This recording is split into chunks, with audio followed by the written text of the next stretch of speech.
Welcome. This is our first podcast. We're going to call it something kind of that happened happenstance with a friends in a bar last night, but I thought it was a wonderful name and it actually fits us quite well. Surprise multiplayer. Two geeks that figured out that through life it's better when you play with others.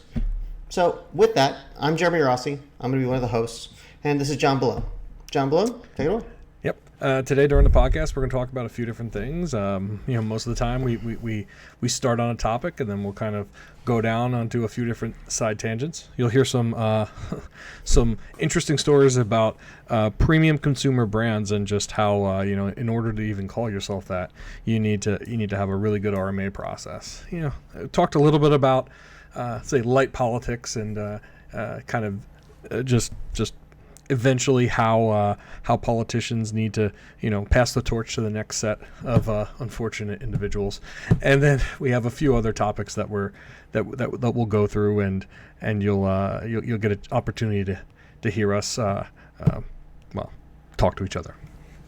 Yeah, and I think it's going to be very conversational, very fun. I mean, this is our first podcast. We're kind of stitching it together. We're having fun with it. But you're going to hear guest speakers. We have some wonderful ideas, I think, around mentoring, leadership, horrible, and how AI world is really awesome and unbelievably boring at the same time because, yay, LLMs. Me bitching about security.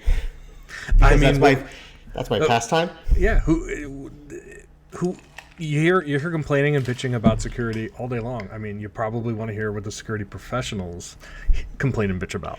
Yes, but most of the security professionals look at me and go, he's really not one of us. Surprise. Player one entered the game. But yeah, we're also going to have fun with video games, sim racing, and basically anything else we come across that we want to do. Yeah, if it's fun, it's part of life, it's part of our careers, we're going to talk about it. Yeah, and I think something, both, Jeremy, you and I for years now have focused giving advice to others. And I think that's a big part of this podcast is having segments that not only I think other people would love to hear and hear how people like ourselves who are in industry would give advice to folks now coming in. And I think it, for me, if I had something like that when I'm starting up, it'd definitely be something I'd be interested in listening to. Yeah, I'm really looking forward to that. I think the more mentoring that goes on, the more fun it is. It's one of the things I take the most joy in my career. I get to do it outside of that now. Yeah, well, not do it outside of that, but what I'm looking forward to, I think being a little bit further along in my career now, not simply giving technical mentorship, but also mentorship at a at a corporate level. You can really mess up somebody's lives in a whole new way.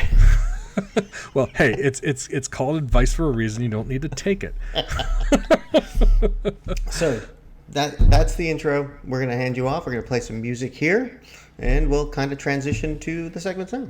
Thanks to everybody, and we'll hear from us more.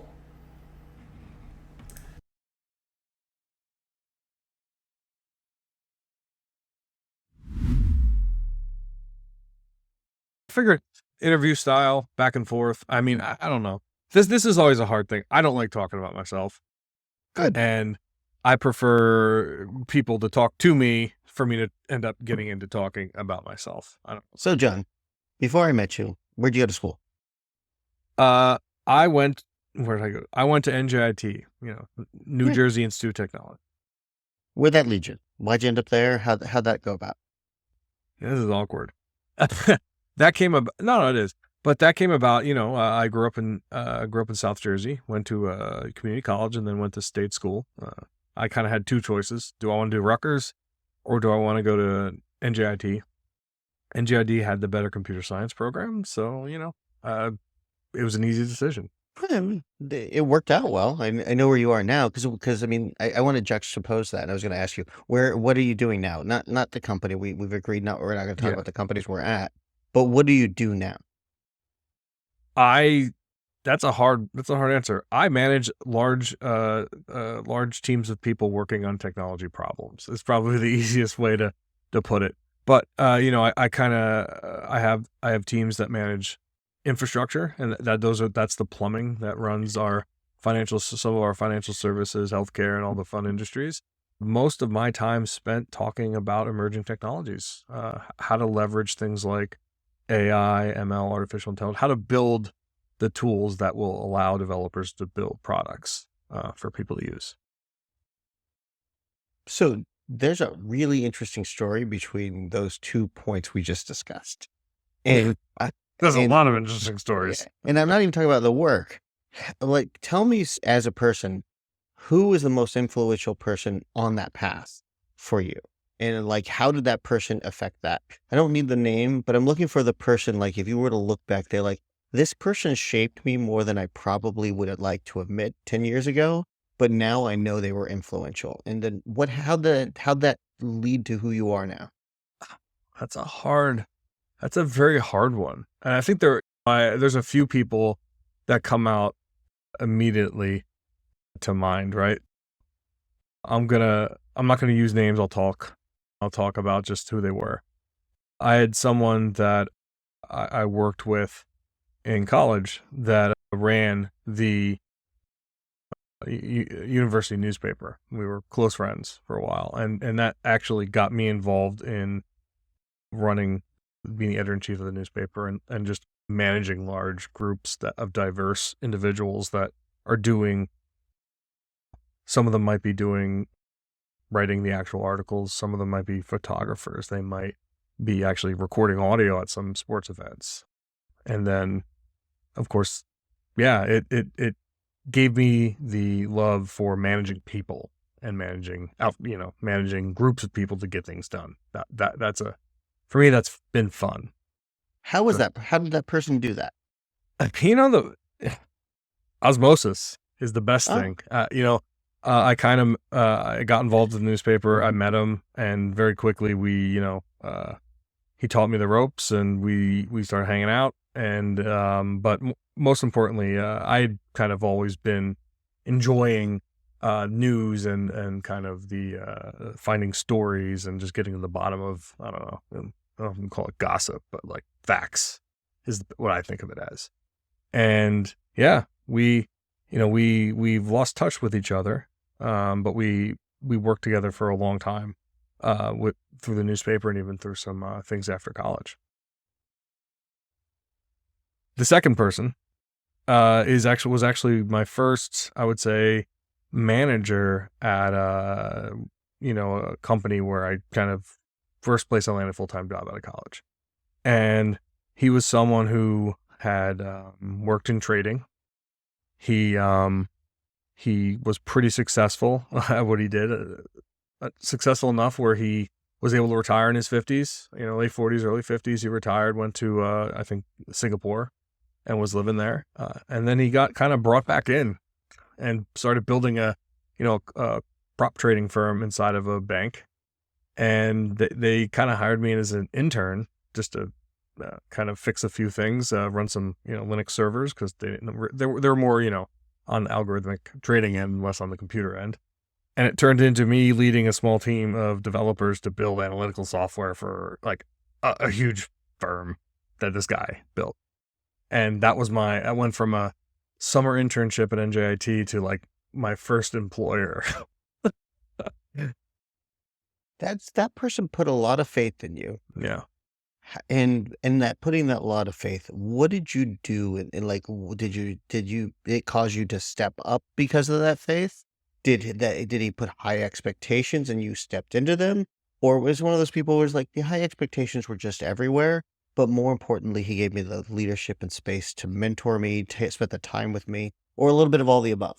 Yeah. I think it's always it's going to always be a little the above, but I think the things that come out to me at once are, we met at one of these typical recruiting fairs that you would go to in college, where you walk around, you talk to some people, maybe they give you some programming quizzes.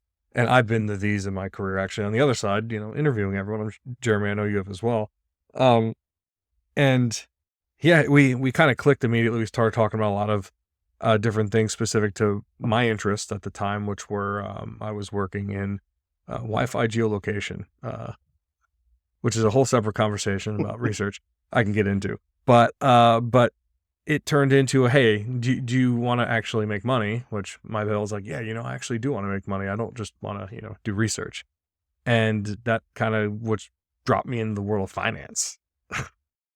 Even though I worked and went to college near New York, that was really the first place that dropped me in the world of finance. And I started learning about derivatives and all the interesting things that they were trading. And then he kind of just said, okay, well, help us with these Linux servers as an intern. Check, I can do that. And then if you can help us write some software, maybe we can get you a part-time and a full-time gig. And I actually had a full-time job with this firm before I graduated with my undergrad. I was working there for like a year before. Wow, I was finishing my undergrad. That's awesome. Yeah, it was a fun, and it was a really fun time because you learn so much. And I think get into a totally different topic on this, but I learned so much being in that environment physically, learning. And I don't know how I could do that today, working from home or working with teams that have distributed associates. I want to put a pin in that topic because I want to Yeah. come back to that because I think that. But I want to ask you a really question that I don't think you're going to want to answer. Uh-oh. If you evaluate where you are in your career, are you a better manager now than this person you basically that hired you as an intern? Yes. Why? I'm a better manager because I've learned much more in team leadership, organization management, transformation than he was exposed to. He was this individual was building. He was a forward admiral in the group, building a team. He was he was the Amanda Waller in the Suicide Squad, right? Right. And I'm not Amanda Waller. I'm the bureaucrat in the back now, assembling like the people that that's the front person. Okay. Yeah. The reason why is I'm always personally interested in that trajectory of people as they grow, and more particularly the people that influence them as they get better than them. Why they're better? What led to that? Was it just the experience? Was it just who you are? Was it different people at different places? So, I mean, I know some of your career history. Was it, you said the transformation, the changing larger organizations? Well, it seems like this person was very focused on building something very new and very tight and being that forward animal. Yeah. He's like, I will take that hill. Well, it sounds like you're turned into a person that's going, we don't know what hill to take, but we got to take 16 of them to get to our destination. Exactly. And we don't know what hill to take, but also, there was a team that took a whole bunch of hills before, and they need to get back into fighting shape. And it's just a different experience that I've had in the last, 15 or so years of my career, compared to when I was that person and he was, I haven't talked to him in so many years, but where he was, because he I'm sure he did enough that he's probably still in Singapore now, relaxing. Good for him. It's awesome. What do you do now in your role to provide people and services that you work with the same kind of leadership, mentorship that you do? And how, and I'm not asking like what you do per person, but how do you think about that? I try to cater that relationship with people that I work with in that mentorship relationship with, based on what that individual needs. And it's very different. I'll give you a few different examples of people. I have people who are further along in their careers and they need something different, right? They've been in the role that they've been in for a long time, and they want a new challenge. And the hard part with that type of person in particular is they're probably more experienced than I am in a lot of what they're doing and on the ground leadership.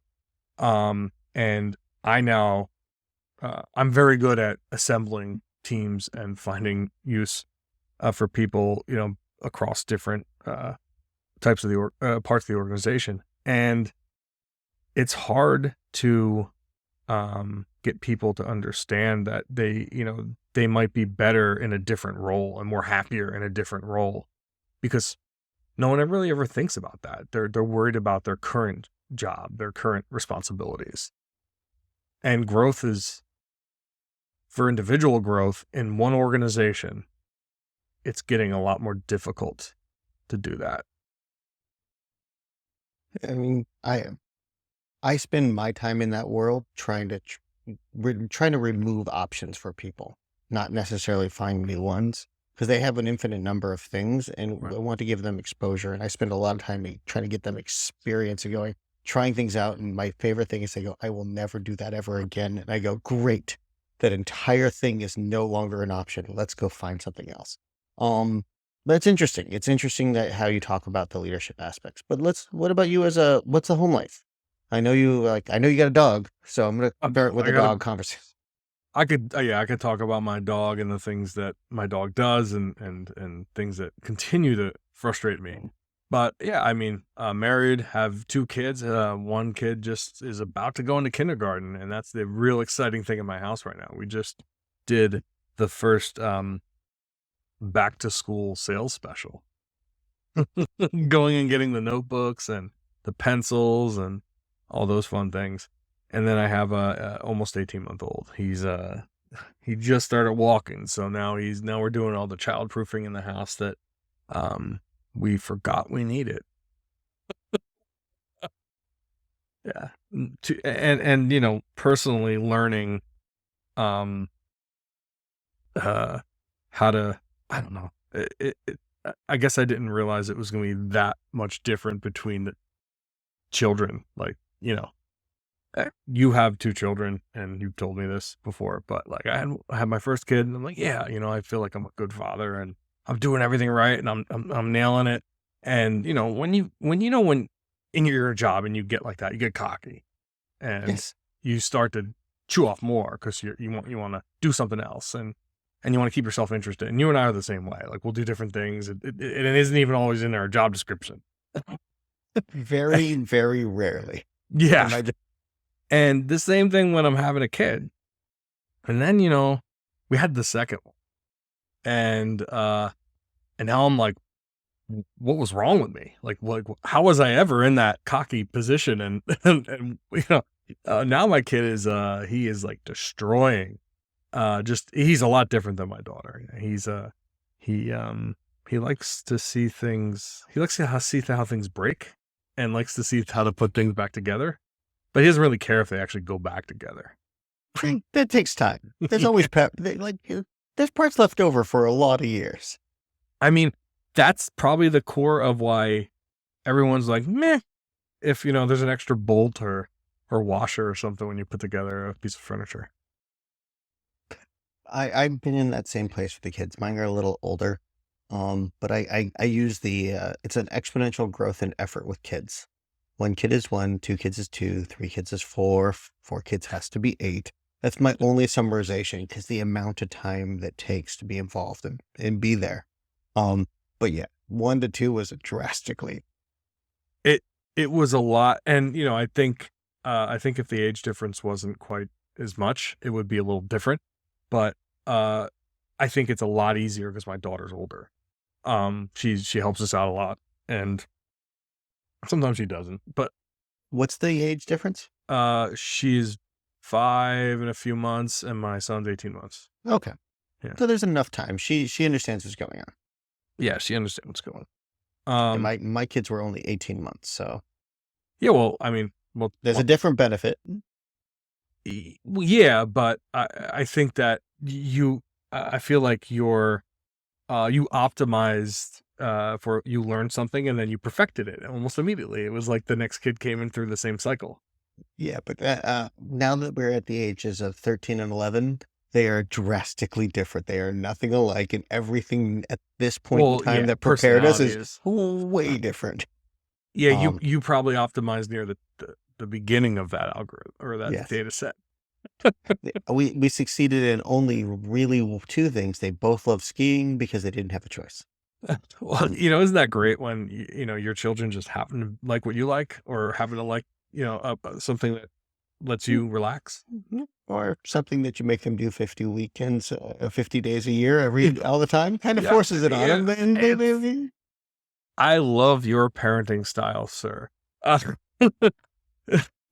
no, it really jives with me. So, we could keep doing it this way, but why don't you tell me about what you've been doing for the last few months? Because you and I, we talk on the side, and obviously, and we have so many interesting conversations that I think it's like I'm talking sometimes to 2 or 3 different people. Yeah, so I'm in between roles, so that's pretty clear. So I got as that means I have a lot of time to read and be really annoying to my wife. I think she will murder me very soon, but that's a whole different ballgame. Um, with that, I spend most of my time thinking. And that's reading, thinking, and playing with different things. So programming, politics, philosophy. But I probably average around 8 hours thinking and reading a day right now, outside of doing the normal responsibilities. So I like when you ask me that question, my going in is like, I just want to talk about the general things, but the things I've been focusing on is a lot of philosophy and a lot of Charlie Munger basic thinking of how to do businesses and how to run them, how to be very boring, how to make them very efficient, and don't do stupid, just be a smart person, don't do the stupid thing, and that kind of stuff. So that's where I've been focusing recently, and then playing with every idea that comes in front of me and spending hours on them. So like somebody will come up to me, and we talked about this and go, we talked about Twitter, and I'm like, Twitter can be run on a single server. And I'm like, I mapped out the memory. I'm like, no, you can fit this on a server. It won't be fast, it won't be perfectly efficient, but I can get all tweets for 24 hours if the numbers published right in a single 4 terabit server. Um, why does like Elon's not wrong? He's just wrong in how he handles everything. That's a whole different issue. So yeah, that's just me right now. It's unbounded ability to think about problems in time right now, but without a lot of focus and direction on what I'm doing to accomplish where those are going. Like there's no external force saying, do this. Right. Or you don't have an entity guiding that just Mhm. sheer will. Yes. And I need that. I really do need that. That's a different, my best performance will be proving somebody wrong, saying something can't be done.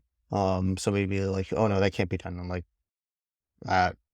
VI in a GCC, and we're going to have a whole different conversation about 4 hours. Right. And I've seen you do that many times. and I think there are people who are just so tuned to not think about how to do things differently or do things more efficient or cut the red tape. Well, I mean, we were at the same place when one of my boss, which is a good friend of ours, taught me don't do dumb rules. And it's something that I've taken and I've tried to teach it to my family, try to teach it to my kids is dumb rules are stupid, don't do them. When people are like, it doesn't matter. It's not important. But you gotta be right. You can't be wrong in this. Like if you say that if you think insider trading is a dumb rule and you can break it, you're wrong. If you think that the HR rule about how you send an email to your boss that is completely professional was inappropriate, and they're like, no, you can't do that like this. No, that's a dumb rule. I'm going to do it anyway because I'm talking to my boss. Right. Have an awareness of the dumb rules that you're trying to break. And just be right. Always be you right. have to be. If you're not right, you yeah. So I do have a little ego, if you can't tell. Just a little. It's all right though. Some of the craziest people, best people I met have more than a little bit of an ego. What you've also been working on yourself a lot, specifically doing a lot more, rock climbing and things like that. How did you get into that? Well, that goes way back. So when I was 14, I had a fear of heights. So, don't know why I decided I wanted to go do something with that. So I started learning how to rock climb. And in Charlotte, North Carolina, I learned indoor rock climbing, started doing some indoor competitions. moved to Phoenix, Arizona with my father and did some bouldering out there, but kind of lost it, but never really. It's one of those things I just would every 5 years would kind of go to the gym again and pick up. And I never lost the motions or the movements, but I lost the physical ability. And so my daughter needed something to do after school, and the new gym opened up by, and I'm like, nope, if you're not going to pick something, I'm going to pick it for you. So she didn't pick any activities or anything like sports wise. So she has to go to the gym with me. We have to go to the rock gym. I pick it. She enjoys it. She doesn't enjoy it as much as me, but yeah. So I started switching to, she has to do something every single week, 3 times a week. So that means, her first statement was, but you don't. And then we hit Jeremy's like, oh, but I can. But I can. And you know what? I should. And it's not, she's completely right. And so now it's every single day I'm either running or I'm going to the rock gym. Except so far I've missed 3 days. And today was one of them. Yesterday I had a Peloton that just never, it wasn't for us. It wasn't something I should have, pandemic purchase that I should just have waited on. Just sold that thing on Craigslist, and I'm getting a membership to a rock gym tomorrow. Oh, nice. Welcome. Yes. I missed it from several years ago. My experiences with that have been nowhere near as interesting as yours, but being able to just solve problems physically is so much better and so much more interesting to me than lifting weights. I can't do the lifting weights. I have to, much like you, I have to be thinking in order to be there. So I can't run without listening to a podcast or an audiobook. But I can't listen to a podcast and audiobook while climbing because it takes the mental focus along with the physical. Are you able to listen to music? Generally not. I will sometimes put on classical music if I'm there in the middle of the day and they're blasting something I don't like music wise with noise canceling just to kind of drown it down. But generally no, it's about I don't hear much once I'm actually starting to think about a problem. Yeah, I've never gotten that much focus while at the climbing gym. Although I do have to say, I think what you just said was that the iPod cancel mode is really good. Yes. And, yes. So I have done that a few times, and I think you need audio for it to work. Yes, agreed.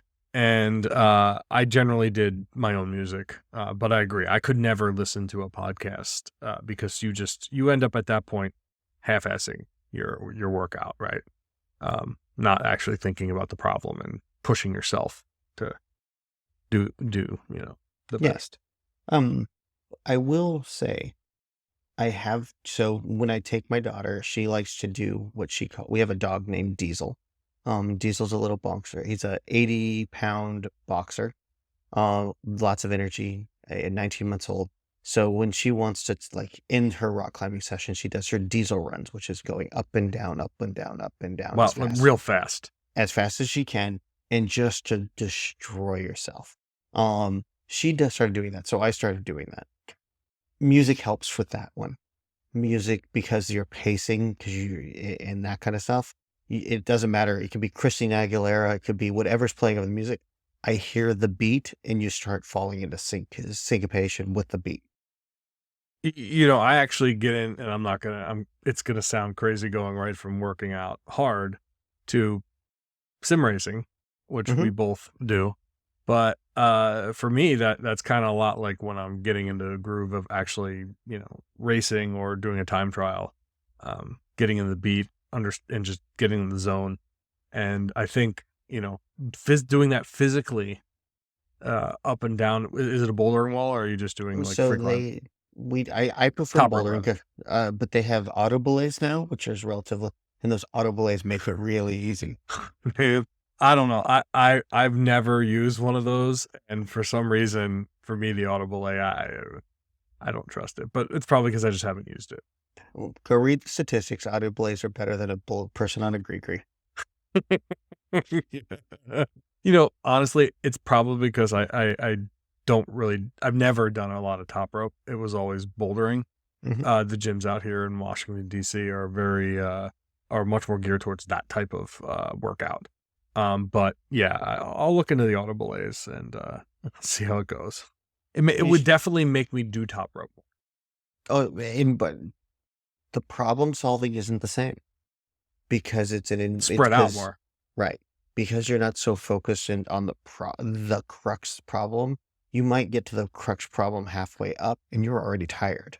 So Right. you have to it's just a very different thing to do. When I grew up, I did a lot more outdoor climbing, and I did a 700 foot multi-pitch. And that is just management of your strength and your ability to think clearly, 8 hours into the climb. Yeah, because you can't. It's not like you could just like drop on the crash mat and take a break. I mean, you could. I mean, you're up there, you're in a harness, and you guys are going Yeah. up, and then you're laddering up, and everybody's going up, and whatnot. But it's. I was also 16, so I was dumb and endless bounds of energy. But yeah, it was a very, very different thing. There was no problem that was ever harder than something you probably did on Boulder at any point in time. But you did 45 of them It's an over and endurance. over. Yeah, it's a Yeah. marathon. Yeah, and I mean the same thing can be said for almost anything you do in either a workout or physical activity, right? There's much difference than doing something for quick stints versus the endurance. Like I don't think I could do an 8-hour climb. I don't have them. I'm You can physically do it enough much faster than that, but this was very early. This was Yeah. 17 with with one of my coaches. And I mean, it was we took our sweet butt time. We could have gone much faster, but it was beautiful. I It was imagine. awesome. Yeah, I can imagine. Okay. So something that I wanted to talk about, and you know a little bit about this, but I'm going to kind of give the backstory. I've recently been going into the crazy world of sim racing, and started off with started off dinner with you at the beginning of the year. It's all my fault. Your It's wife your can fault. blame me. Yeah, well, she might. She has another mutual friend that she thought was to blame, and then I was like, no, it's a different one. I have more than one friend. There's a story there that we need to pull out at some point in time. Yeah. We'll come back to that. No. Yeah. So started out at dinner with you and a few other friends at someone's house. You know, we do these kind of barbecues or dinners with friends type thing, and we started playing some Gran Turismo, and I hadn't played Gran Turismo in probably 12 to 13 or 14 years. PlayStation 2 racing game, Need for Speed as well, and it didn't click with me. I didn't really like it. This was much different. So I actually have a wheel in front of me, a brake that was not just a small little sensor and a controller, but I actually have to apply pressure. Strategy can be applied to racing instead of just riding a wall and zooming around the track to be number one. Anyway, so I bought this Logitech. This was in February. This Logitech G920. I actually think you ordered it at that party. You're right. It was like we were there that night, and I think I sat down in this beautiful, and I'm still trying to find it, seat that, you who puts that in a basement? But it was an amazing seat, and I'm not going to go down that road. But I ordered it that night. It got delivered the next week, and I immediately bought Gran Turismo and started racing and loved it. It's a great way it's a good mixture of sim and not sim so that you can go downstairs and spend 4 hours or 40 minutes and feel like you had fun and then walk away and not have the mental load of thinking about it. Like a lot of those games that I had to Cyberpunk, I was thinking about them problems after I was done with the game. Like, what do I do next? What about this? With sim, I never had, I knew it will all be there tomorrow. There's nothing will change. It will be there tomorrow. It's so true. And for me, it's also about the incremental improvement aspect, like time trials or if you're basically racing in small races, you're getting better, and you see yourself getting better, and you now understand that you're 90,000th in the world at that track, which is pretty sweet. But I started with kind of off the shelf PlayStation controller. Very quickly was like, this thing isn't as great as it could be, and went down. Wait. I'm cha-ching, cha-ching, cha-ching. Well, that was also around the point where, Uncle Sam, like everyone every year, gets a return. Like, oh, I got a little bit of cash flush here. I could spend a little bit on myself.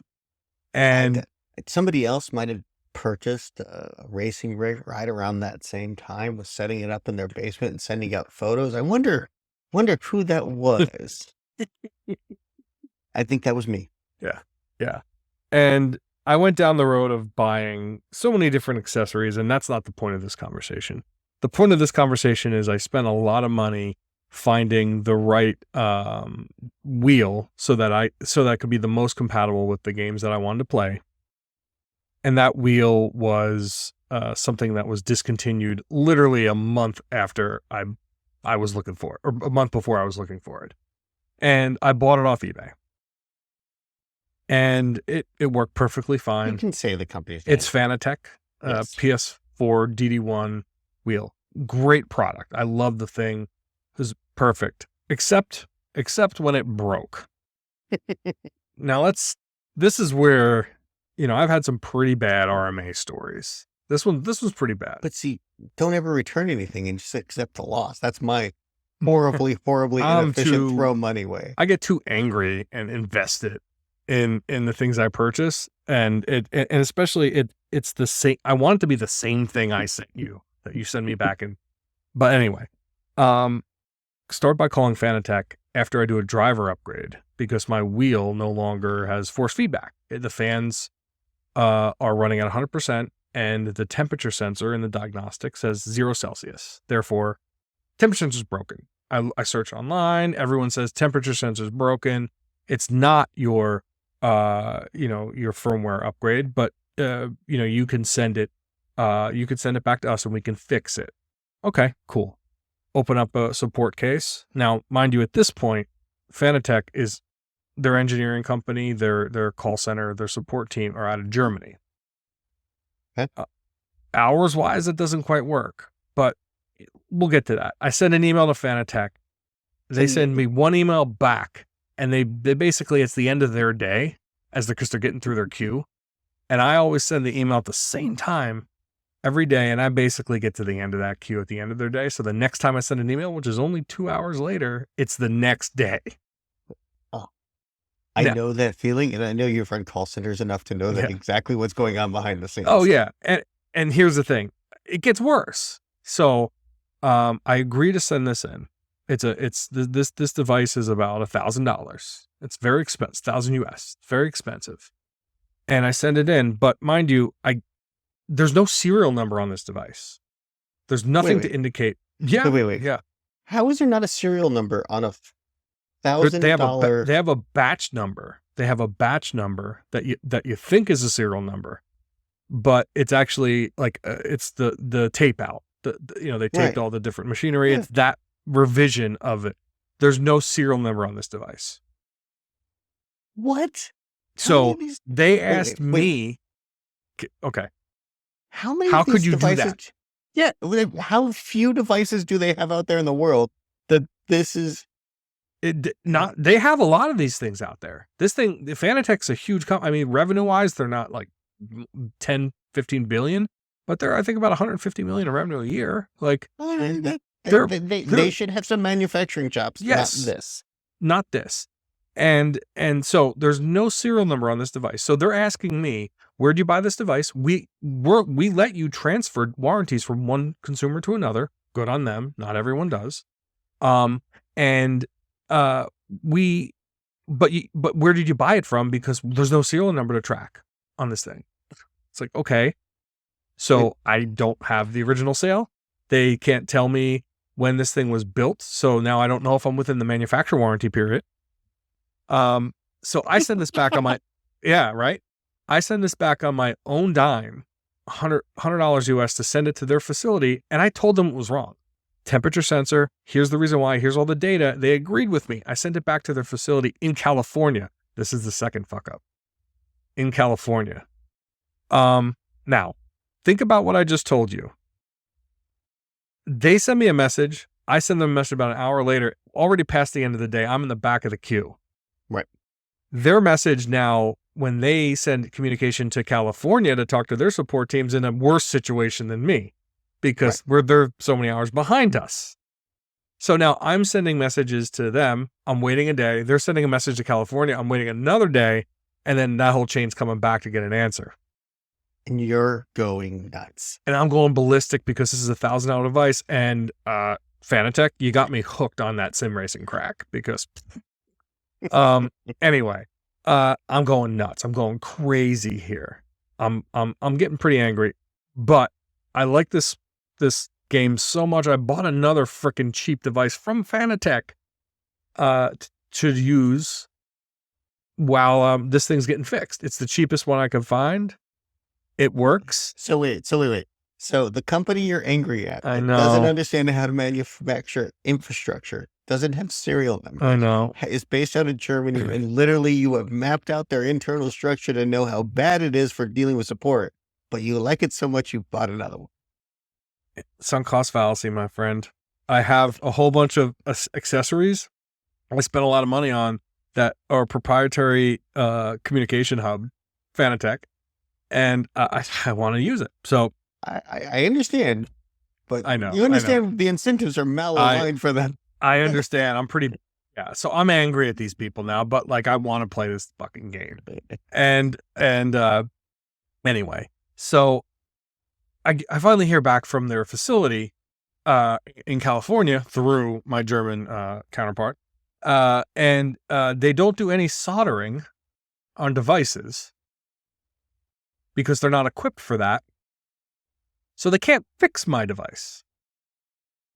And the option they're going to give me is to have me pay my money to send it back to me.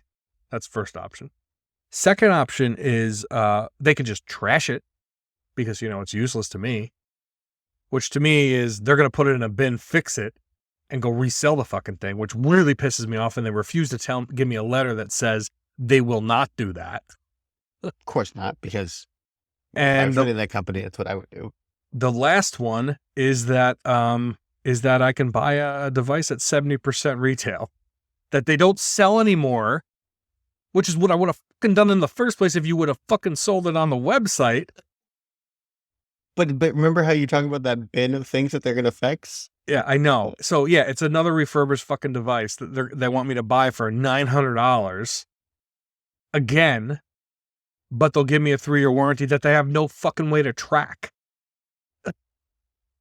So I have more questions about this 3-year warranty. So what you're saying is you have become the universal repair warranty for all Fanatec DD whatever one forever. So if anybody needs their device fixed, they call up you, and then you just ship in and get a new device because they can't track it. Yeah. I mean, if I want to, yeah, sure.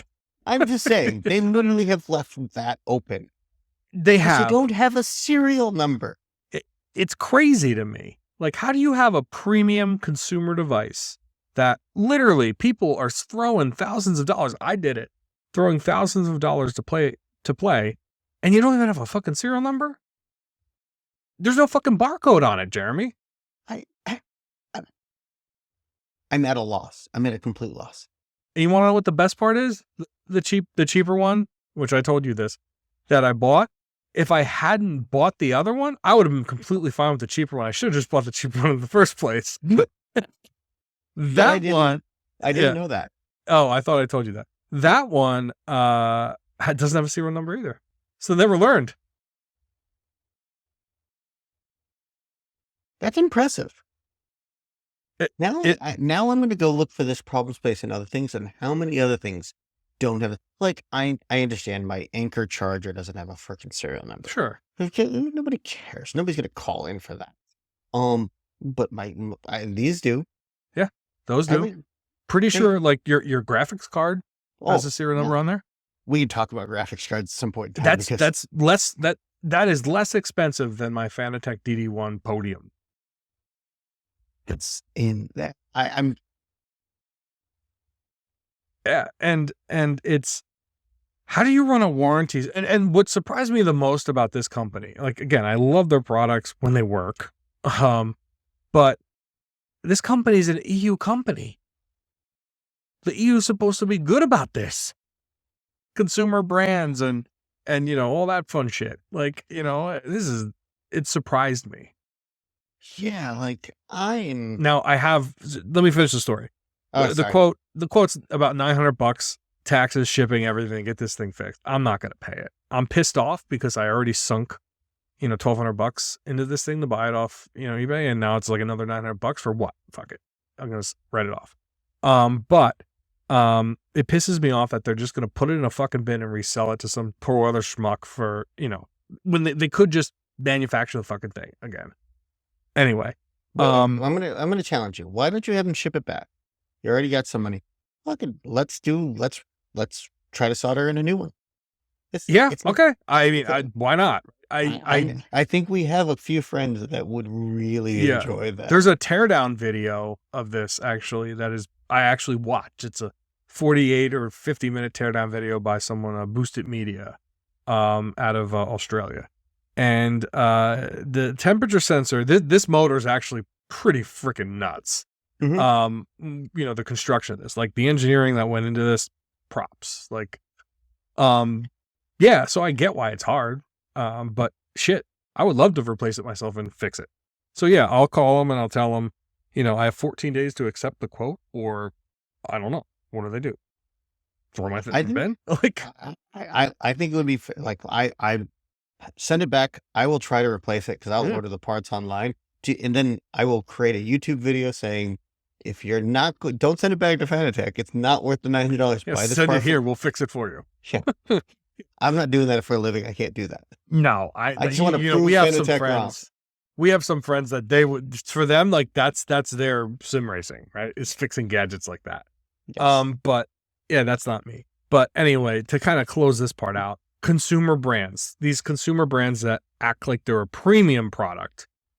What I mean by that is like Apple's a premium product, right? Like it's the experience, it's the support you get, and it is expected to have a life, at least as, twice as long as most of the competitors, I would say. A useful life. I wish I could agree. I don't think it is that anymore. I think that a premium product is an image they're selling, and it has to meet a bar. It's got to be better, but it doesn't have to be premium. But it has to be an image they're selling. They're selling the sizzle, not the steak. I think Apple is that way. I think they make really good products. I think they're one of the better engineering organizations, but I don't think that's what they are the best. I think there's people that can do better. I think Apple could do better. But more importantly, I think they sell the sizzle. They sell the cachet of those luxury. And Fanatec, though, is a niche market. I don't think it needs to sell the luxury. It's selling an experience. And with an experience with somebody, I don't get that kind of not knowing your customer aspects. So, like, how could you not want to be able to be like, look, my fans are dedicated. They're going to come back to me. And if I lose them, they're going to fucking bitch for ages. And yeah, that's weird. The thing about Fanatec, and when I was first going down this hobby, you and I were both kind of researching at the same time. The companies, and we both kind of said, Fanatec makes the most sense because I could have a single set of devices that I could use on the PlayStation, Xbox, and the PC. Period. Yep. Right there. And all the wheels that I buy are going to work with pretty much every wheelbase that forward compatible, right? Which is awesome. So yeah, I would agree. There's a whole bunch of other now competitors that the only reason why Fanatec is not had their lunch eaten is because of those other companies have yet to get a PlayStation and Xbox chip license. to be able to sell as an accessory. It's going to happen in the next year or two. It's not like there's an exclusivity. No, and you just got to work with enough games that PlayStation is going to be control their experience so that every user that uses their products is going to be happy and it's going to work universally and it's going to give some kind of consistency, because PlayStation doesn't want inconsistent results. They want boring, consistent ones. They'd have a lower tier of products as long as it works for all their games and all their customers. Yeah. And you're right. And know your user base. Know that when they go through an RMA experience, they want to know that you have it. You got it. Have you seen the pictures of the executives on their website? I think you should go read right the now? about. Go read the about. I know the page. one. Wait till you see their photos, and then you'll tell me if this is in line with their expectations. I'm probably going to be angry when I see this person, right? Oh my God. Oh my God. Yep. What is that? What is that guy wearing? Like, okay, let me ask you this. When would you, in your professional life, at any point that you see yourself in the next, the remainder of your professional life, when would you wear something like that? And you wear what you want. I don't care. It's just he's presenting a persona, and that persona, not Steve Jobs. It's not Tim Cook. The guy on the right. Okay. It's just a persona. It was, like I said, I knew it was going to set you on fire, but I love this. Behind the brand Fanatec stands the brain factory of Endor. Well, they say Endor, and to me, the first thing I'm like, wait, wasn't Endor the Star Wars planet? Yeah, it was a planet in Star Wars. How the fuck did they get away with? It's a fictional moon in the Star Wars. So yeah, I mean, okay. Matt.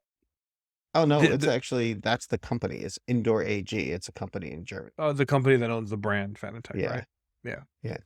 And here's the thing: like, I like their products. Their quality. They're not the highest quality in sim racing, but they are the most convenient for all experiences, and it makes the most sense when you're using it as a hobby. They're the Apple of the space. Yeah.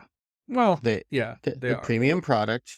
They're not the best of the best, but they're good product, and they have cachet, and they have a licensing deal with Porsche, with Subaru, BMW. and all these BMW, and that shows that they have that kind of brand recognition. Yeah. But not having a serial number to support your warranties is really weird. You want to know something that is crazy, and I've never seen it ever, and I want to know if you've ever seen it. Their experience from a customer perspective, right? So I log on to this site, and we're going to try it out here. Screen sharing. I don't know if it shares the whole screen. Let's see. Nah, it ain't going to work. So I'll talk you through it. You log on, you click my account, like any other website, and there's something on here that's called, my orders, which makes sense. My account, which makes sense. My quotations. What if you have a section on your website that you have to continually communicate to your customers quotations for fixing your products, and it's separate from your support ticketing system? It's a separate system. Completely separate. In fact, it's you use a support ticketing system like ServiceNow or something else that the whole industry uses. This is built into your main site. So it's not that it's just showing up because it's badly configured, because I've never seen a well-configured ServiceNow in my entire career. It's built into the site. But it's not for like Micro Center to do bulk orders and quotations. I don't think so. I really wish I could show you this, but here, let me.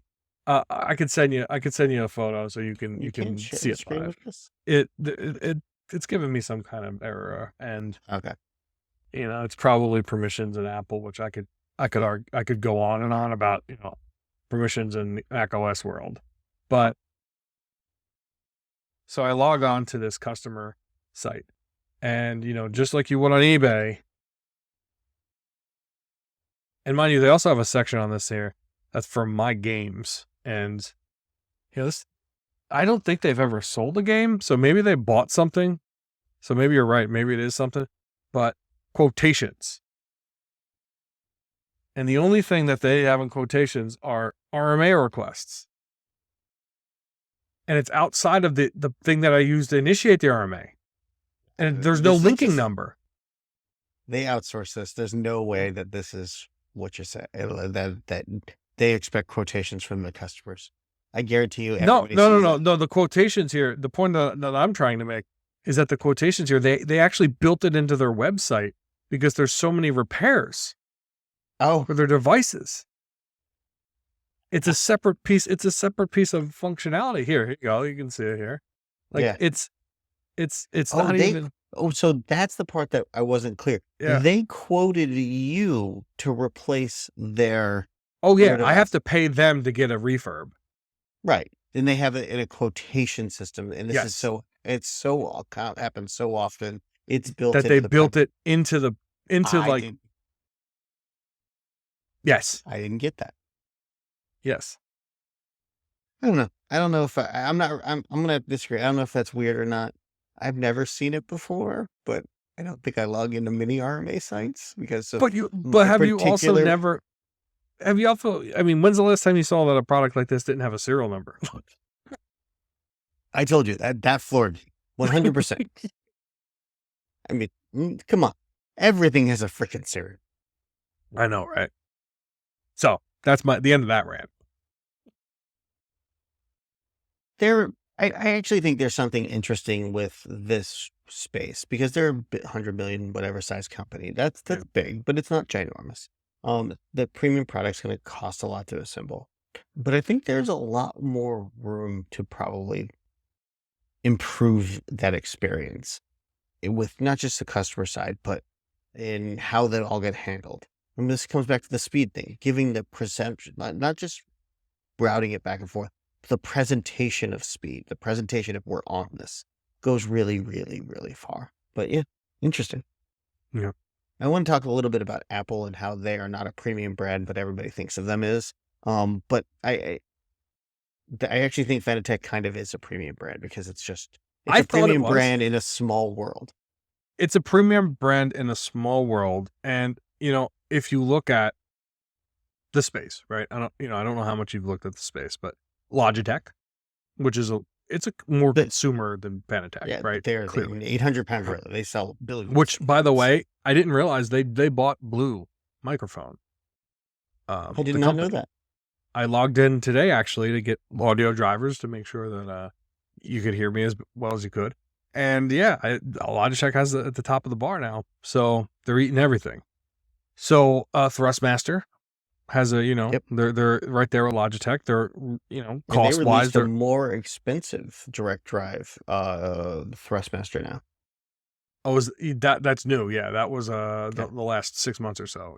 Yeah. And then Logitech released another direct drive, what they're calling Pro Series, and they priced it above Fanatec. Well, actually, above Fanatec's. Above Fanatec. Yeah, the existing DD Pro, and then you have a whole bunch of smaller companies that really cater to much more PC builds for iRacing and Assetto Corsa Competizione, and like Asetek and Cinecube. We're niche, but they are exacting. They are selling things at a loss or just at profit because they believe in it and they use it themselves. I don't think so. I don't know. Really? I think they're actually making money. So Asetek. So look at the Asetek, Asetek, Asetek Invicta pedals. You told me about those. These things are active. They'll give you like feedback active on the pedal. So it's not just like a vibration motor. It actually has like magnets in it to actually shake. Yeah. I wish that everybody could see this because that's some beautiful engineering too. It is, isn't it? Like, and that pedal is like, what the hell is this? And this isn't even the most expensive pedal. So this is beautiful. I quite like this. Yeah. So that's the what I would say is their medium road, maybe like high end premium pedal. But then they have they have what they So call I never made it beyond Fanatec. I never got it. see I could talk about this a long time, but yeah, I think I'm a little worried because I feel like if I start dropping these in, you're gonna be like, what is this? Oh no, like pre-order this bundle. Oh, that's beautiful. But Oh, it's this is all beautiful. PC. This is and I won't do Actually, PC it for is not. There is a $80 device you can plug in that'll make it work on Xbox and PlayStation. I'm la la la la. Yeah, la la So la la la. I think it's important to my entire house here is Macs. I don't have a PC within sight. It's not because I don't like PCs. It's that I don't want to deal with managing anything else besides one group of things. I bought into the ecosystem. My kids, my family. There's no choice. So I was the same way. In fact, I don't have a computer. That's not true. For a long time, I was the only person in my house that had a computer. Mhm. And even my wife now, does most of her on an iPad, on a phone, on her watch. She has a work laptop. But but I went and I bought a Windows box just to be able to update my stupid software for Fanatec. And then I also started to play some other computer games that, because I had a graphics card lying around and I couldn't resist. Wait. That was a subtle statement. A graphics card? That's a long conversation, but I think we need one to of bring several more people in. hundred. We need to bring more people. One of several hundred graphics cards that I used to build a cryptocurrency mine. Yes, but yeah, I had a old video card that I thought, again, I tried to RMA it, couldn't. It was outside the window, but it actually wasn't the video card. It ended up being the board that was a problem, so I could use it, and it's working perfectly fine for me now. Huh. But you're right. Don't go into the deep of the PC world, because at that point you do things like spend money on a transducer that sits on the frame of your racing and starts to pound the car based on the curbs and the gear shifting that you're doing. The the frame setup that had the slip rear, Yeah. which would give you the perception when your back tires were about to slip, Yeah. so it would jitter left and right, and then it would break free by slipping out when your back tires broke Yeah. free by slipping 3 inches to left or right. At that point in time, I closed my browser window and I backed the fuck away because I spent 45 minutes researching how that gets hooked up, and I'm like, nope, we're going to the bad place. I already have, like, if I, for some reason that I win like the Powerball billion-dollar prize, I know what I'm building, and it's that system. But the actuators I have on this thing, it actually has a way that it indicates when you slip, and it's pretty intuitive, because you're really just wiring an action in your brain to something other than seeing it. Right. You want a feeling to indicate something in the game. That's another sense. Yeah, and hence why I'm staying with Gran Turismo 7. It's walk in, improve, walk out. It doesn't matter. But that world triggers so much of my, I want to win, I want to beat other people, I want to prove them wrong. But then I get to use my technical abilities to see if I can get an edge via.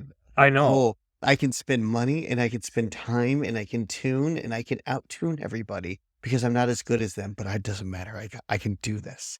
And that's a very bad place for me in my wallet. For me, it's bad too, because I'm of the person that when I go into something like this, and in particular with sim racing, I started to see the setups that I know that would be more comfortable for me to use and be more practical for me, other than sitting on a couch. The typical setup that people have, sitting on a couch or a chair with a wheelbase hooked up to a frame.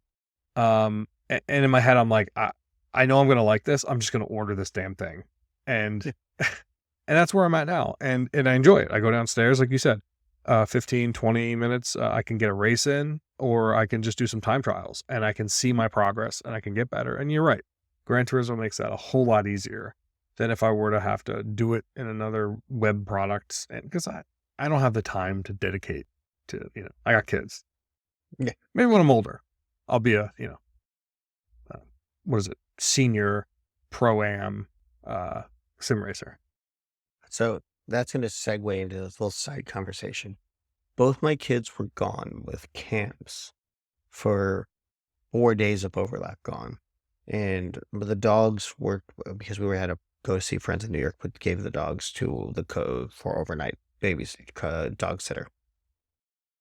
8 hours in our house when it was completely quiet with no dogs, no kids, no nothing. Just you. Just me and my wife. Just you and your wife. Me and my wife were literally looking at each other like, why is it so fucking quiet? When is it the last time that's happened to you? Both of us outside of vacation? Yeah. Yeah, something happened. So I have this actually happened to me today. And it wasn't 8 hours, but it was an hour or 2 hours. And I can't even tell you. My son goes to daycare. My daughter, we have a babysitter during the day, so certain days of the week. And my wife had to go into work today. So I dropped my son off, went and got a coffee, and came back and finished my first round of meetings. And I go out, I do a quick walk around the block, usually just moving. And I realized, like, no one's in my house. My dog's here, but my dog just sleeps today. No one's in the house. I couldn't even tell you the last time that's happened to me. It's weird. I didn't like it. I loved it. And you want to know why I loved it? Because I could clean, I could pick things up, and I could know that there's not someone right behind me destroying it. So at least for a little bit of time in my day, my brain, my OCD, things are put together. So I do that. My wife calls it rage cleaning. She says it's the worst thing that ever happened. It's like, it's build up, and then it will reach a arbitrary point based on my mood and the amount of things out there. And everything has to be fixed. At once. At once. Now, and that means my wife's clothes basket that's completely full, not put away, is a violation of me, to me personally. And it's like in the world. Yes. Like there are very few things in this universe that violate you, but it was that. And it's completely unreasonable. This is unreasonableness. But put 10 o'clock at night, dogs are walked, the house is immaculate, all the counters are clean, all the mail's put away. You feel great though. You do. And then 45 minutes after you wake up, and it's destroyed. It's horrible. And you're just like, what happened in that 45 minutes to my house that I spent so much time cleaning? And my wife has the same thing. She's like, she'll be like, if I clean up, she cleans up like for meetings or something in the morning. I'm not here. I come back and it's clean. She goes like, why? It's just going to be destroyed in 15 minutes. And that kid's, it's just, sometimes they do a good job, but they're never going to do that level. Sometimes I'm just like, so, I mean, listen, this gets to me wanting to get to a point where like I need it, I need structure. I need to be able to know that things are going to get done. And if they don't, like, I have anxiety. And yeah, at that point, yeah, I don't know what to say. Like that's, I think if I had looked at my anxiety, like throughout the week, things that make me anxious, things that just are in the back of my head that I can never, the house being in order, it just feels like something to me that's never going to end in my life for the next 18 years. But here's an interesting, so when I was 24, I didn't give a shit about any of that. But it's different. I know it is different. Not family, kids. It didn't matter. No, I could endlessly stack dirty laundry everywhere when I was 24. But that's different because you control when and how that gets fixed yourself.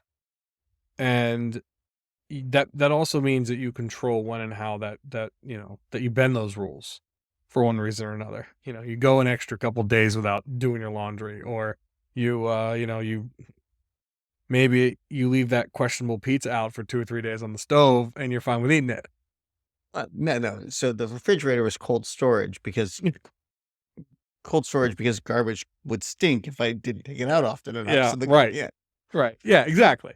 So, yes, the only food in your house that's edible is the 3-day-old cold pizza, not the stuff in your refrigerator. yeah, So, yeah. And like, but people grow up.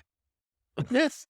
But it's still weird to me to think that I am now a person that rage cleans when it's breached some arbitrary mental number based on whatever, which unpredictable in every way. It is not predictable to my wife or me. And she hates it. I'm sure my wife hates it too because I become a fucking grouch. Yeah. I'm an asshole. I'm miserable. And yeah, and I mean honestly, like I start cleaning. I don't really rage clean. Like I do get to a point where I rage clean, but for me, I think that boiling point's a lot further than you, because for me, when it's at the boiling point for me, the boiling point is I'm about to call the guy to bring the trash thing over that they use to demolish houses and throw shit in there. Like, it's that point to me. Yes. So we remodeled our house, as you know, and with that, me and my wife both agreed less is more. Yeah. So the tchotchkes, the things have just been stripped away. But we also have counters in the kitchen, and our counters are beautiful, white, blah blah blah. But I like them empty. They're beautiful. There's a reason that you bought that stone. Yeah. You bought it because you want to look at it. You bought it because you want it. Well, it's do. art. It's a piece of art. Your house, is it's built in a way for simplicity, simple lines, very clean, and the whole design of your home is around things, no clutter. None. And what happens is kids leave everything. And this is normal, and it's just yeah. But now, how is your 5-year-old at cleaning up after herself? Certain days, not bad, honestly. Other days, really bad. So, I find I'm one of those parents. I had an old iPod sitting around, so she's got an iPod she can watch like YouTube Kids and stuff like that on, which I can go into We can hours do and a hours. whole thing about kids and YouTube. But we have the Apple Screen Time, which is amazing. Parental controls turn things off after a certain amount of time. It's pretty good toy. But long story short, when she knows she has to clean to get something she wants, she does it. But only then, usually. That's how they are. Unless the brother, who's a bulldozer, is going to come and break something of hers. And then it gets cleaned up, which that's actually, one of the better things about having, a child that is, I mean, he it's crazy. She's 5 years old, tall for her age, and said to us recently, I want baby Jack. He needs to stop beating me up. Because he just jumps on her like an MMA fighter, like Brazilian Jiu-Jitsu. And it's like, I'm like, is he doing an armbar right now?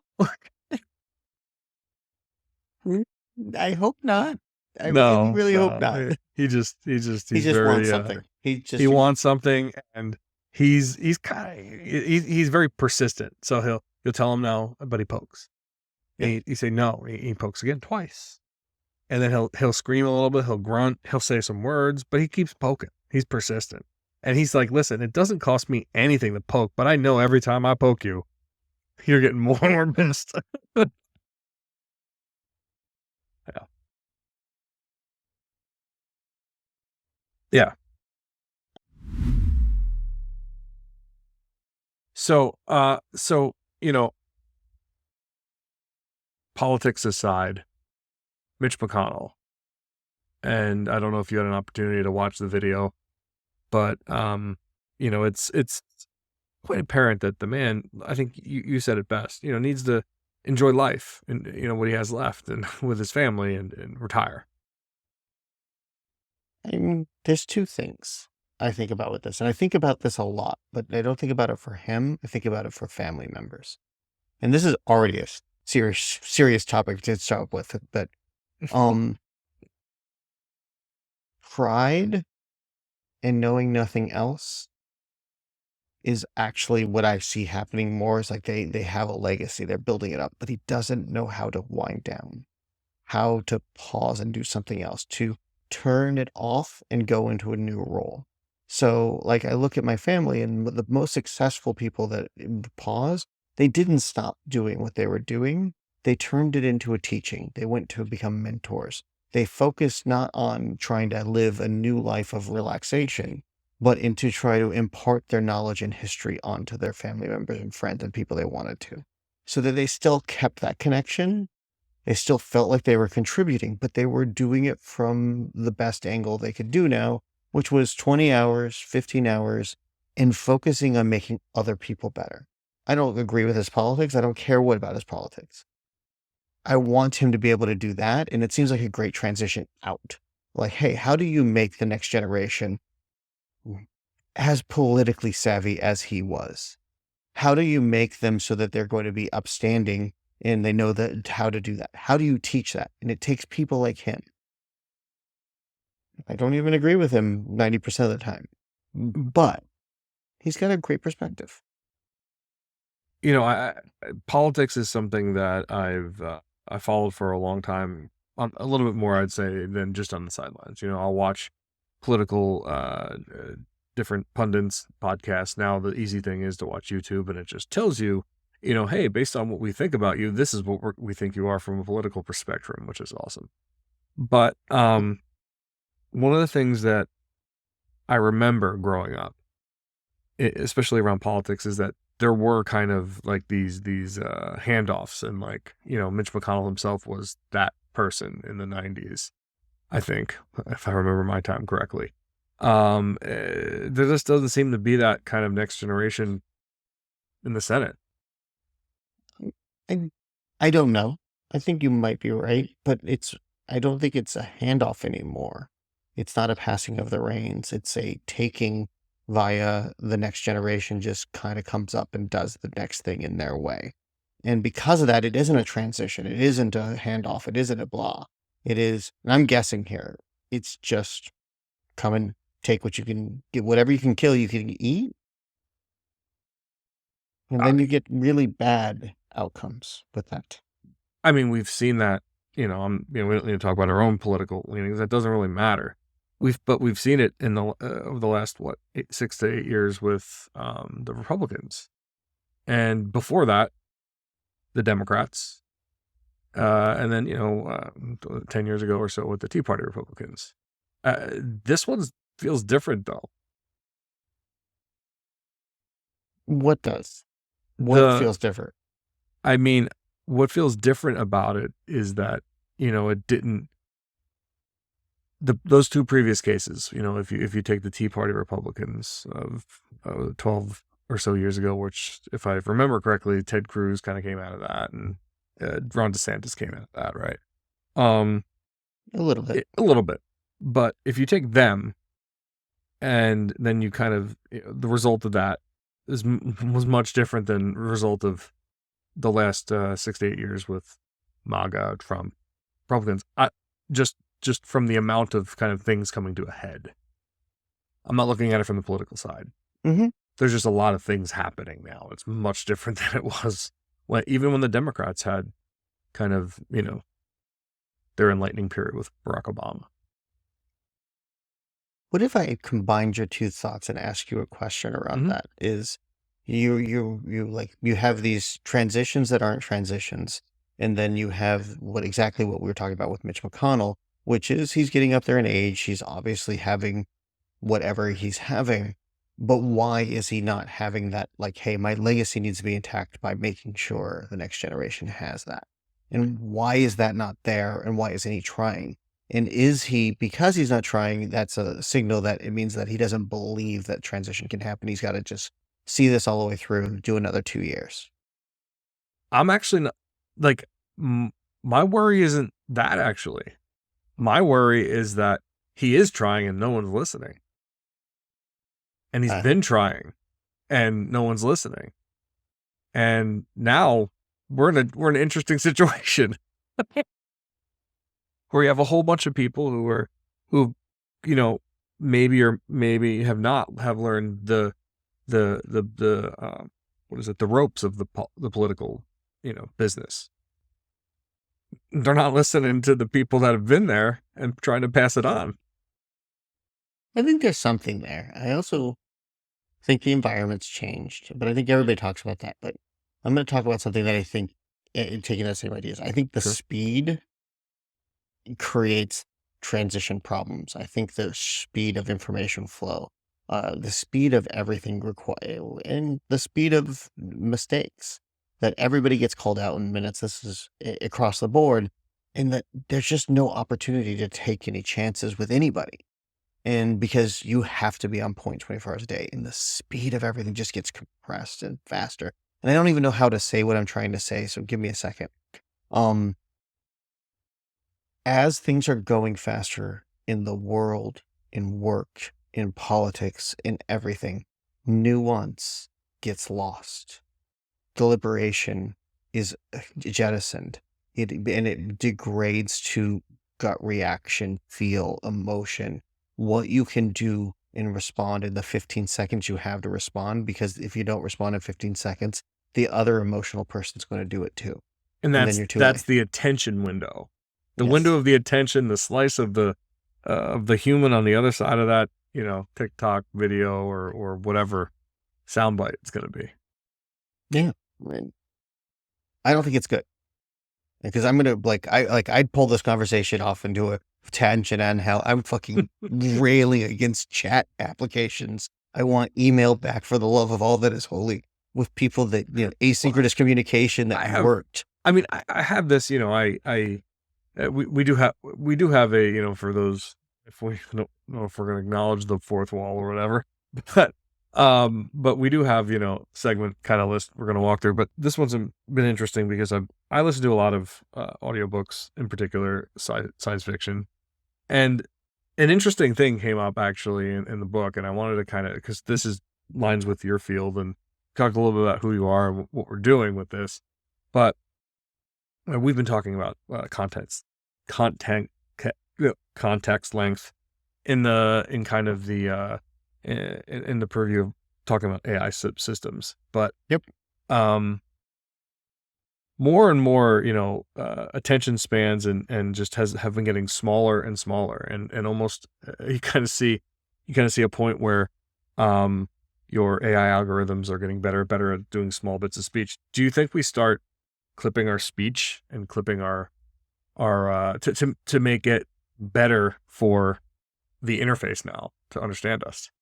Like, do you think communication starts to change because of all this? I think it already has. Text messages. Most people communicate, and I can't. How many times have you experienced if my content is more than 2-3 lines, the fact that only the first line is actually being acknowledged and worked with? Well, that's the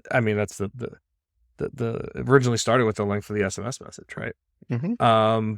But we're in the unique generation of probably people that have the last generation of people that have actually used phones, physical phones, pay phones, the thing on the wall, the rotary dial. And my daughter a few days ago just said, I told her there was a time where phones, you had to go and use the phone like you had to use the refrigerator. And it blew her mind when daughter was 5. It blew her mind. But there was something there. This comes back to the speed component we're connecting to, and the change is, but also if you weren't there to answer the phone, you didn't worry about it. Because nobody was always there. You had to do things. You had to step away because you could break that bond. There was no expectation to always be there. And so people did, and that changed too. And you see this expectations climbing of availability, from telephones to pagers to text messages to where we are now, There where wasn't if you're that not, anxiety yeah, of, am I going to miss the message? Am I going to miss the the phone call? right. And we can eventually get into this, but I mean, most of these things are still not that important. It's just a perception of importance. How many times have you like, oh, I gotta check my text message, but is it really that important? It's probably not. It's probably not only is it probably not, but does it really matter? If if it takes 15 minutes longer to acknowledge something. 15 minutes longer, like 25 years ago, you wouldn't have known that answer for 2 days. Yeah. And there's like, and this is we're heading into there's value in being fast, but there's also there's value in being deliberate. And the question I have in this space is, are we losing the ability to be deliberate as a society in a lot of areas, exceptions to be made, because speed has been prioritized above all? You're making decisions faster now. You're not focusing as much on the context of the decisions you're making, and because you have to make them faster, you're making mistakes, or you're making potentially different decisions.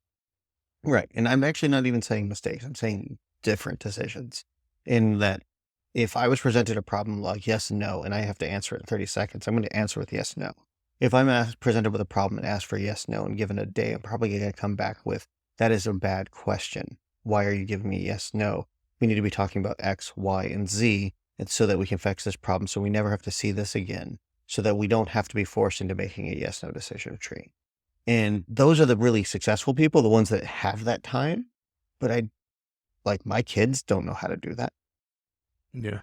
I mean, my son is like, I teach him a default to action all the time, but I can't get him to pause and reflect before answering for a couple hours. But a couple hours is, I think about, before we were on this immediate mode of communication across multi forms, right? Before it was, it was email, and when you're at work, now it's email. Then it was email, phone, or actually it was the other way around, phone then email, and now it's Teams, text message. 3 or 4 different mediums with the same person the same day. Yep. You and I, kind of have been growing in that corporate work environment for the last 20 or so years, and now your son's gonna have to learn that as like growing up. Yeah. And I can literally talk to you like, you call him and he is laughing at you. Like, why are you wasting time calling me? Just give Well, me it's not that it's why you like this person, but okay, when somebody doesn't answer his phone call, holy hell. What the fuck? They're online video games, they're playing. I know they're there. They're not answering.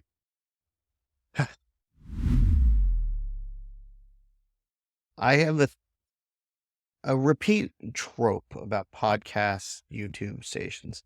And if they're talk in conversation between people, as soon as they stop drinking on the YouTube channel or on the podcast, they usually are boring. They end up being a little more corporate. They're getting money. They have to pander to a larger audience. So that's where Nightcap comes from. Nightcap comes from, what are we drinking tonight? Because we're going to talk about what we're drinking so that you guys always know when we've got enough money that we don't give a shit about this with and tone everything down. When we've been the corporate sellouts. Yes. That's my day job I'm looking for, but that's a whole different issue. But yeah, I'm drinking Lefroy. I only drink scotch, so it's going to be a lot of scotch for me. I drink scotch, water, so I got Lefroy Cardias. I have no idea how to spell it. It's warehouse number 1, 10-year-old scotch. So I'm quite a different drink. I enjoy a good scotch. I really enjoy Lefroy. You introduced me to that. But my real love is bourbon whiskey. And someone brought this to my house. I don't know how it got here. But it is, again, I haven't had this at any point in my life, even though it's definitely not a premium brand. Buffalo Trace. Oh, Buffalo Trace can be a premium brand. The interesting thing about this isn't a normal bottle. It's some kind of memorable, I don't know, bottle that they produced, not a normal one. And I've never had Buffalo Trace, so I figured I'd try it. And the interesting thing about it is my wife actually grew up in the county that this Oh, is produced in. nice. So, what do you think of it? Good. What's your go-to recently? I'm going to tell you right now, I haven't had it yet. Oh, I just opened it. Yeah, let's see. Wow, that's a lot smoother than I expected it to be. So, most of the time for me, this type of bourbon that at this price point, I think it's like a $40 bottle. It just doesn't taste good. Like, I mean, it tastes cheap. This one okay. actually is pretty damn, like, it tastes kind of premium. Like, I taste the smokiness of the barrels, and but it doesn't linger, which is What what do I you- hate about. So I'm going to ask questions because that's what I Okay. do. It's like, what is premium? What do you mean? Like I drink this. So it never I always had think a Buffalo's lot for it. premium. Well, it is like it's costs a lot, but it's strong. It's in my face. You're It's drinking bold. something. Yes. But what do you mean by a premium in like a bourbon? Are you looking So for for me, smooth? Are you looking smooth. for For me, it's smooth. Like, and for me, like, when I have a bourbon that is bottom shelf, well, it it's not memorable. It's just it's like your bottom shelf vodka. It's you bought it because you're gonna mix with it. right? Buffalo Trace, I probably would not mix this. Okay. Would you put it over ice or how do you drink your bourbon? I always drink it neat. Okay. But recently, some of the more expensive ones, the single barrels, and I've been enjoying them in actually like a really nice mixed old fashioned, which is normally I would just get not a great brand because you're just wasting whiskey. But if you get a really nice old fashioned, especially one that isn't out of a box, like you actually make an old fashioned, it is so much better with. It's like night and day. Have you ever heard about a Wisconsin old fashioned? No. It is not. Oh, it is not okay. Well, So you know what an old fashioned is. Everybody knows what an old fashioned is. It's got 7-Up in it. They top with the little, the little Indos. oh no. They top it with 7-Up. So it's like a 7-on-7, right? It's like say 7-on-7 for me. Maybe there's another name for it, but it's like a Seagram 7 with 7-Up or with like a ginger ale. So for me, like pool, Florida, summer, ginger ale and whiskey. Yeah. It's just to give you an idea. It's whiskey, bitters, grenadine, 2 ounces of 7-Up, and ice, orange and cherries for garnish. So I can't do that. I get so you know what the interesting thing for me there. It didn't turn me off until I thought about the carbonation. It just I could probably get behind that drink if it wasn't carbonated. So, I'm a sugar person. I have to. It's a constant battle not to eat sugar all the time. I love sweet. I hate sweet drinks. Besides one thing, a pina colada on the beach.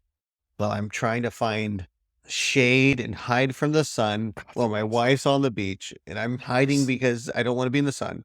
But I'm going to drink those until like by 11:30 in the morning. I am blitzed. It's amazing. It That's when you is. know you're really on vacation. Yes, because there is no coming back. 8 There's hours later, there's I'm no going coming- to be. I'm going to be wrecked. Well, you're not only going to be wrecked, but like there's probably going to be like a 2:30 siesta in your future, and Oh, you know yeah. you're going to go to the all-inclusive restaurant or bar or whatever that you're at if you're on a cruise or something. You're gonna get food. You're gonna pass out. You're gonna have a hangover at like 4:00 in the afternoon. And you're going to And have you more can do it all pina over coladas. Because what are you going to do? You're packing it all into one trip. So I'm a little hungover today. I don't drink a lot, but I went out with some friends last night, and some of them I think I'm going to convince to come on the podcast in the future. But about 8 scotches in, Wow, I gotta admit, that's a lot. 8 scotches. I drink a lot of scotch, but if you give me a beer, I'm fucked. But I can have 8 scotches over. I 3 never hours. understood that about you. Like You saw it. I've seen it. I've seen it. I just don't know how, I've seen you drink scotch and scotch and scotch and then just have a beer. And it's like, what happened to Jeremy? He had a beer. He had a Yeah. beer. Yeah. And I mean, for me, honestly, for me, I don't drink that much anymore. But a good pina colada on the beach, so let me ask you a pina colada question. It's almost a no-brainer, but do you prefer the pina colada that is freshly made? Yes. Hands down every time, right? Like there's no, you're not making a mix out of it. No, when you see them pour that pourer thing with that It's pina bad. colada mix, and I'm like, nope, I don't want that. But let me ask you another question. Do you still drink it if it's there and there's nothing else? No. So you wouldn't even drink at that point. You want the quality pina colada experience. Yes, I am. One of at the last company I was at, somebody that I really respect was at her house, and she was having people over, and she goes, "Jeremy, you're a little bit bougie," and I go, "Oh yes, I am." I drink stinky scotch. I drink nothing else. My drink of choice is Pellegrino. I am bougie. No ifs, ands, or buts. And if I don't have to have the most expensive things. I don't buy things just because they're expensive. But if I like it, that's what I want. If I don't like it, I'm not gonna fucking touch it. But I respect that, right? Because it's Yeah. like what you like, and you just buy what you like, and you're happy. Yeah. Oh, You're not just you don't get something that will make you unhappy never. because you always want to know what you want. You just what, if I work hard and I get what I like because I work hard, Yeah. and I And respect. it's what I like. Like I found scotch 12 years ago. Started off with Macallan, progressed up to Bowmore. Eventually, I found Lafroig and Legable. And 10, 11 years later, that's literally, I will, everywhere I go, I will always have them. I do have to have a slight update. Not as premium as I originally thought. Okay. And the after, very much, it has an interesting like medicinal after flavor. I know that flavor, that I kind of can't get past it. lingering. Like you like alcohol based it's cough syrup. But it coats and Yeah. it leaves almost Mm. metallic flavor behind. Yeah. It's hard. It's hard because everything, the first taste of it was good, but that flavor, I probably it'll be a mixing drink, or maybe I'll throw it out in 6 months when no one drinks it.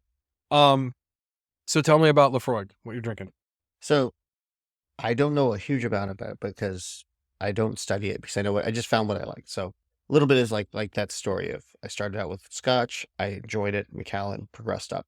But I literally go into places and I go, give me your stinkiest scotch. I want something with a lot of flavor, a lot of upfront. And then the flavor's great. So this is a Lafroig. It's a smaller batch warehouse Caradias, whatever, I don't know. It's one of their specialties. It's a little bit higher proof, about 95%, Oh, wow. 95 proof. But it tastes great. You know what you're getting. It never ever disappoints. Their flavor, like all their different bottles are slightly different, but they're good. But my preference over the years has changed. I like younger scotches. I want between 8 and 12 years. I find I have a 25-year-old Lefroy. It is, well, you helped me finish the bottle when you were here the other way. It was It is great. wonderful. It It is is a wonderful. wonderful But first. but that one in particular very much is you drink it on a special occasion. Right. But even then, it's not what I want to drink every day because it doesn't have that flavor. It's not even the price. It doesn't. I want something when I drink, I want something that slaps me in the mouth and goes, this is what you wanted. But yeah, I agree. I agree, and I didn't mean the price component of it. I meant the flavor. Like when I drink on a regular basis, like I'll give you an example. Like we made margaritas the other day, and I went and I like Patron. Like it's, to me, that brand is good to drink. I can drink it. If I can drink a shot of it and be fine, then I'm going to definitely put it in my margarita.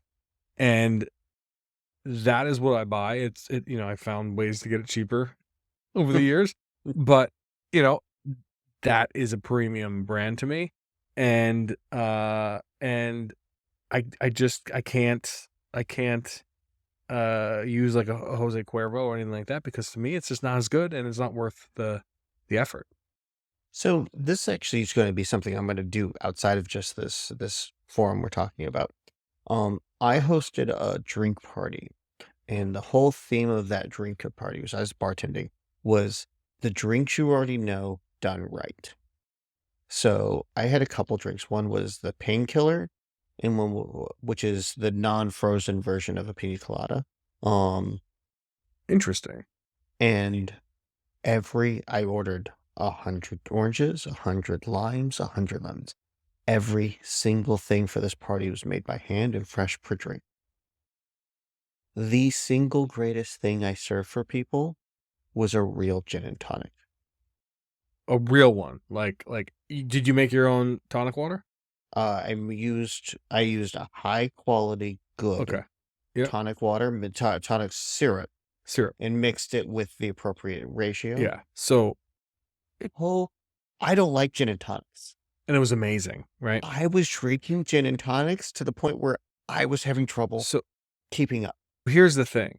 I'm a firm believer that the gin and tonic that most people that we're used to here in the United States, that's not what the Europeans and English people in particular are talking about, right? It's the one you just made. So I made that at that party, and I made a bunch of other drinks. I ran out of gin. Nobody could get enough. They're like, this is the most refreshing, easy to drink I've ever had. And then they would try to stand up 4 hours later, and they couldn't. They didn't realize what they were drinking. Well, there's 6 freaking gin and tonics in. Well, that's the thing, is you're being 6 G&Ts in, but you're it tastes so good you don't realize that it's not watered down. And you're making these drinks, and you're just going one after another after another after another. To me, that's the definition of a great mixologist, a great drink. I'm not a mixologist. I just follow the instructions and buy good product. I'm the same way, right? And I think I do that with most of my life, right? I follow the instructions, buy good source good products, and hope for the best. But yeah, I mean, I would be comfortable in saying that I'm at the point in my life with any alcohol where that experience, that is what I want when I have a drink. I'm not the person that is like, oh, I'm just gonna get the same drink every single night and get off that way, right? I drink a lot less, but when I do drink, I drink things like you just described. Yep. Well, I think I'm gonna have to host one of those. That's the next one. But I have a feeling we might be in Mexico for our next one. I think that would be an amazing time to host, and we could do a live or semi-live. version of this podcast. In particular, I'll find it interesting that the particular host of that event will be the one to decide the nightcap. Yes, I think that's a good plan. Yeah. So, John, anything you want to sign off with? Anything you want to say at the end? I don't think so. I think we, this is almost 2 hours we're recording now, and maybe we'll cut it down. But it's been a great. I think I've had fun. So I have. We'll do it again, and we're. Go ahead. 10 years of talking to you, and it's still entertaining. I'm glad we get to share it with more people. That's true. I thought about that a couple of weeks ago, and I've been at my new role almost for 5 years now, and I'm like, wow, that long? And I'm talking to you, we're talking about this and some other things, and it's like, wow. And that was probably 5 years even before that. Yeah. Time flies, man. Cool. Well, all right. Thank you very much, sir. It's been enjoyable. Thank you. I'll talk to you soon. Talk to you soon.